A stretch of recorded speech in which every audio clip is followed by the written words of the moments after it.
what do you guys think about this other trend, which I think is really important, which is the atomization of these firms? So, we're moving from a world where people used to care about name the brand, Sequoia, Excel, and then now they name the person, right? And they'll probably follow that person wherever they are. So what do we think about that? There's a really interesting tweet from Eric Torenberg. He said, founders don't want to raise money from institutions as much anymore. They want to raise money from individuals. And then if you marry that with what's happening with AngelList and all this other stuff, isn't that the trail of breadcrumbs for how like VC just kind of, in some ways, just kind of gets blown up the way that it's normally been done?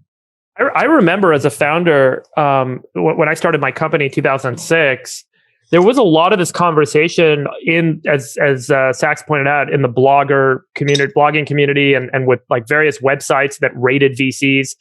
And there was generally a trend in the support network among CEOs at venture firms of talking a lot about make sure you pick your partner, don't pick the firm. And so this, I don't know if this is necessarily a new trend, Chamath. It's certainly something that I remember being top of mind 15 years ago when I started my first company. And so much of it was about make sure you have the right partner, because that's who's going to be on your board. That's who you're going to spend time with. That's who's going to recruit executives with you. That's who's going to be helpful in finding your next round of funding for you.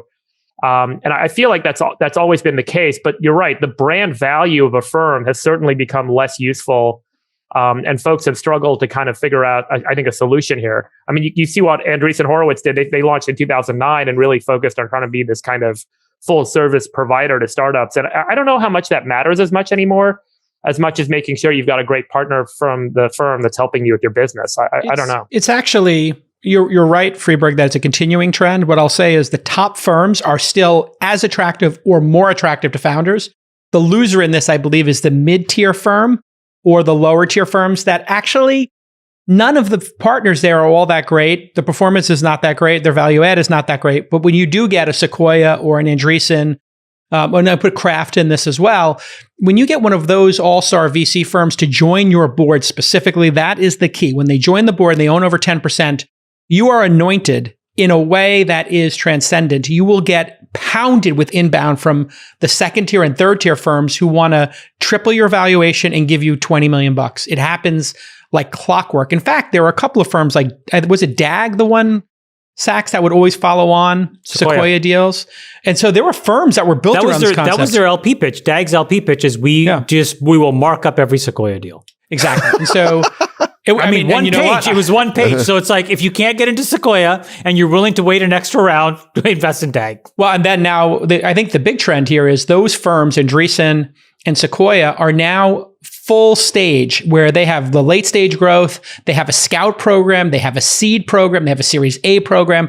But so Jason, the full life cycle. It's not those guys also. It's all these other big crossover guys that have come down. Tiger, Coatue, Durable. I think that's the biggest trend of the last 15 years, Chamath. And I think it is what has enabled the proliferation of early stage startups and enabled the valuation increment and the capital that's flowed in the early stage is the scale down from the big guys. I just want to kind of do a quick walk down memory lane, because when you guys said you wanted to talk about this, I kind of remembered I got my Series B term sheet in 2008, I guess it was.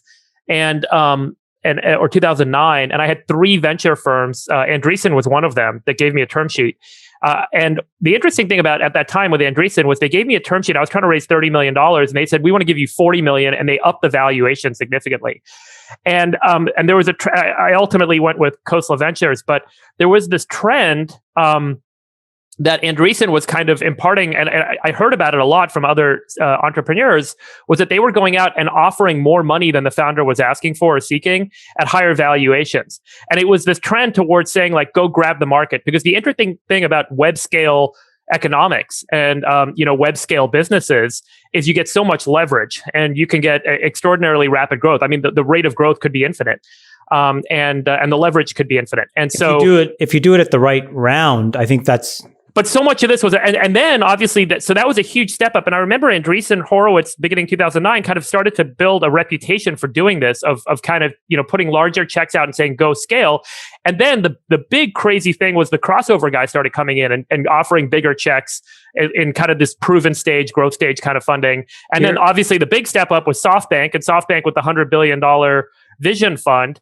And ultimately, when but what exactly did that disrupt, Freeberg? Just hang on. So when all of these things happened, those large chunks of capital became available, and the valuation step-ups were so significant for these later stage startups that the money flowed down and more money was raised in earlier stage venture that enabled this proliferation of capital and this proliferation of new startups and enablement of startups at the earlier stage because of all the crossover money that started to come in and the blitz scaling of proposals and lots of money that was being thrown in at the later stage. That to me felt like the reason all of the earlier stage stuff proliferated was because of the amount of capital coming in at the later stage. You're absolutely right. And now 10 years later, here's where we are. In early... SPACs are the next step, Chamath, because totally. You know, I think what you did is, we pre-2009, there was $10 billion a year in SPACs. Then when you started this in 2009, it stepped up to 2019, it stepped up to 13 billion. Last year, 80 billion was raised in SPACs. This quarter, 100 billion in SPACs. And SPACs are that you crossover investing. It's taking, growth stage private equity style risk in the public markets with this proliferation of capital. And we're seeing the benefit in the early stage, and founders and entrepreneurs are seeing the benefit because there's so much access to capital on the back end. You can take more risk on the early end and you can make more bets. Well, and I think, I think it's the next step up, and we just keep seeing these step ups.